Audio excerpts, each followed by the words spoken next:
Hello Capricorn, and welcome to your June 2023 astrology forecast. Now this video is for Sun, Moon and Rising Capricorn, as well as if you'd like to book a reading, there'll be a link down below as well as a link for appreciation of these videos. Now let's get into the astrology. June is not as intense as May was, although we do have some astrological events that are coming up in the month of June that will have an impact on us. We start off the month on the 3rd with a beautiful full moon happening in your 12th house. You are tired, you're exhausted, you need to release things, you're feeling emotional, you're feeling like you need rest, you're feeling like you need comfort. 12th house is the house of sleep, rejuvenation, healing, releasing, letting go, hidden enemies. Things come to light that we weren't aware of, So everything comes to light and you just need this time out. Best thing you can do during this full moon is take some time out for yourself. You need the soul healing. On the 5th, we have Venus moving into your 8th house. Okay, Venus is going to go retrograde on the 22nd of July 2023. Venus will be then have an extended stay in the sign of Leo, because Venus in Leo is your 8th house. Will have an extended stay in the sign of Leo until October of 2023. Venus's pre-shadow period starts on the 19th. Venus retrogrades are known for misunderstandings in terms of relationships, finances, and emotional connections, and also asks us to reassess our value and sense of worth and our relationships. Now, before the pre-shadow period retrograde, which starts on the 19th of June 2023, understand that Venus in the 8th can be very rewarding for anything you've invested in. Financially, you can receive. It's also good for intimacy with others, emotionally, physically, especially if you're someone you can really connect to and trust. You are now opening up and lowering your guard and sharing yourself. When Venus goes into its pre-shadow period, this can also struggle with investments coming through. So if you want to apply for a loan during that time, be very difficult and more of a trial and tribulation to get it. There's anything you've been working on the past financially can come through though during the Venus retrograde. Retrogrades like to pay us for work we've done before the retrograde. Just don't do anything new during that time. You'll also or buy something new that's really expensive and think you're going to take out a loan to pay during the retrograde. That will really hit you as a Capricorn. Another thing about this time is so watch your finances, because it isn't a money house for you. Exes from the past, especially those you've been intimate with, either emotionally vulnerable or physically, can re-enter your life because it is the 8th house. Wounds of the past betrayals, pain and suffering, anything that hurt you of the past will come back into your mind and heart. And this is a time for healing and transformation, especially during the pre-shadow period. The Venus, when it's direct, right, so before the 19th, you are just understanding, getting clarity on it, but you'll be working on this area of life until October. So if you'd like to book a reading, there will be a link down below, or you can email me about the Venus retrograde readings. Now, on the 11th June, we have a retrograde of Pluto in Capricorn. Okay, so Pluto is already retrograde in Aquarius and it's been there for 3 months, but now it moves in its retrograde phase into the sign of Capricorn.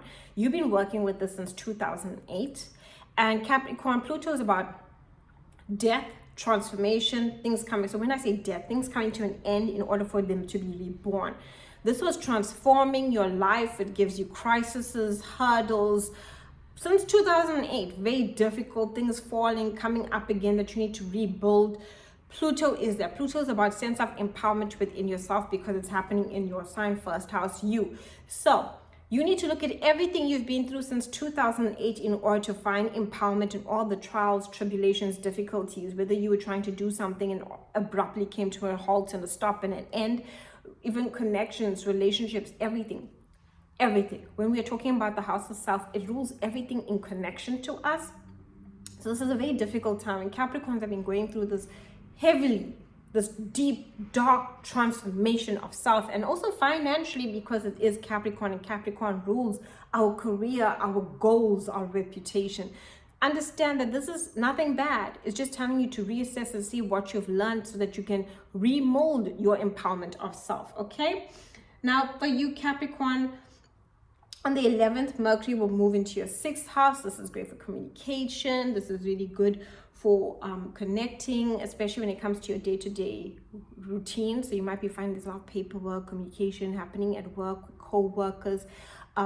This is a lot of communication and paperwork needing to do with work, your routine, and if you don't work, it has to do with your physical, mental, and emotional health, taking care and finding information to you. Maybe you might read a tip about sleeping better, drink chamomile tea, or exercising in the mornings helps for a better night's rest. Or emotionally, you might come up with tips about how you can understand your emotional self. Or physical health is like, what do I need to eat in order to help, my digestive system?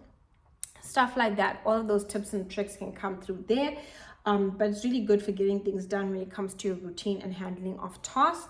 On the 17th, Saturn will retrograde in Pisces.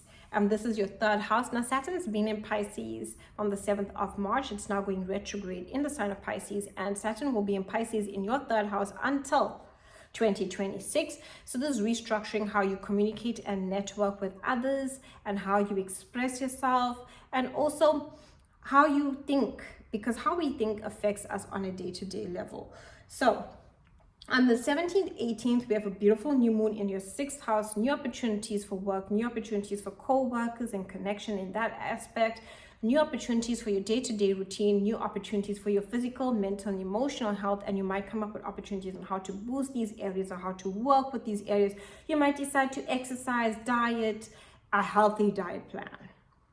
Okay, something to do to really take care of your physical well-being.